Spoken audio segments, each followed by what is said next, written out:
Salve Bapak Ibu dan saudara-saudariku yang terkasih dalam Kristus. Damai Tuhan beserta kita. Kita bertemu dalam renungan harian Katolik hari Sabtu 9 November 2024. Injil bagi kita yang menjadi renungan pada hari ini diambil dari Injil Yohanes bab 2 ayat 13 sampai 22. Saudara-saudariku yang terkasih, bila kita membaca Injil pada hari ini, bagaimana Yesus marah melihat bait Allah dijadikan tempat berdagang.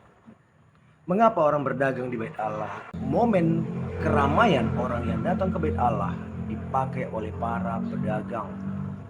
Di sanalah ada massa yang diharapkan menjadi pembeli. Dan di sana ada dijual domba, di sana ada penukaran uang. Ini yang dimanfaatkan oleh para pebisnis. Bagaimana orang yang akan datang ke bait Allah saat ingin mempersembahkan domba, mereka dapat membeli domba di sana. Dan saat mereka tidak punya uang yang berlaku di sana, mereka dapat menukarnya dengan uang yang disediakan oleh para penukar uang. Kesempatan dalam kesempitan. Inilah yang dipakai oleh para pebisnis yang berdagang di depan bait Allah.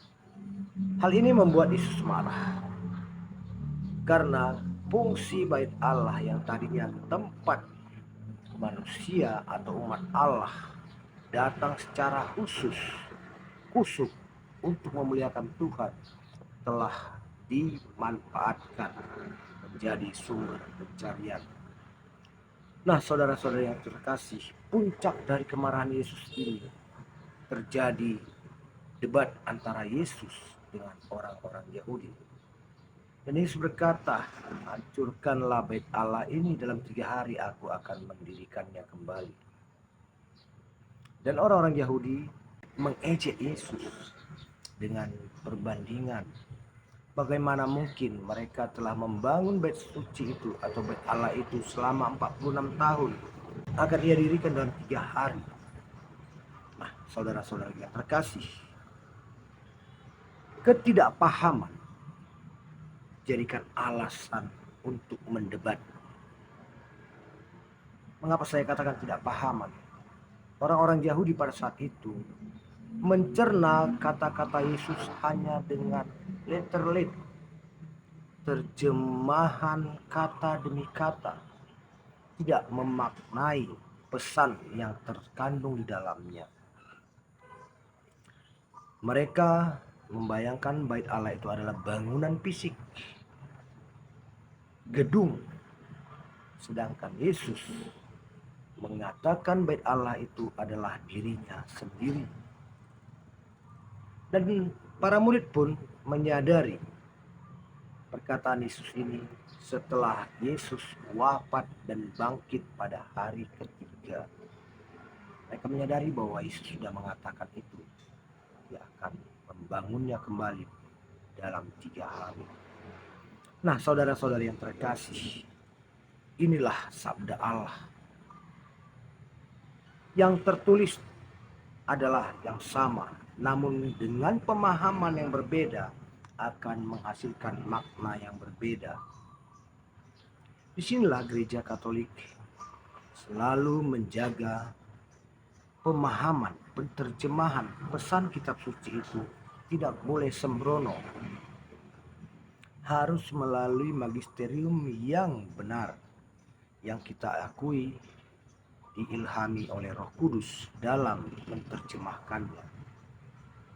Kita bayangkan, dalam satu perkataan Yesus sudah ada 2 pendapat.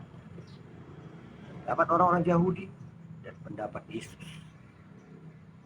Namun apakah kita akan mengikuti pendapat orang Yahudi yang mengikuti letter-letter itu? Ini yang sering terjadi. Inilah yang menyebabkan banyaknya perpecahan gereja. Karena setiap orang dikasih kebebasan menerjemahkan dengan batasan akal pikirannya. Saat pemahamannya berbeda dengan pemahaman yang lain, ia pun akan memisahkan diri. Terjadilah perpecahan yang begitu besar hanya karena kesalahan dalam pemahaman. Nah, saudara-saudara yang terkasih, Yesus menyatakan bait Allah itu adalah dirinya, bukanlah bangunan fisik.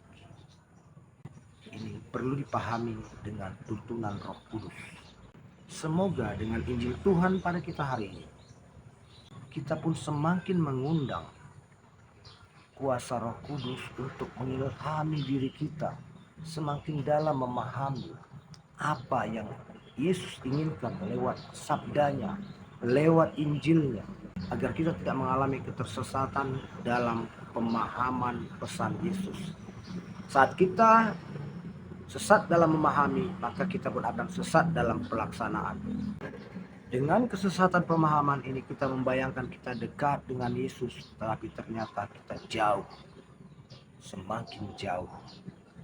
Semoga dengan renungan hari ini kita semakin menyerahkan diri kita dalam kuasa Roh Kudus, dalam gerejanya yang kudus, agar kita semakin dapat menyelami apa yang Yesus kehendaki dari hidup kita, agar kelak kita layak menjadi murid-muridnya. Amin. Tuhan memberkati.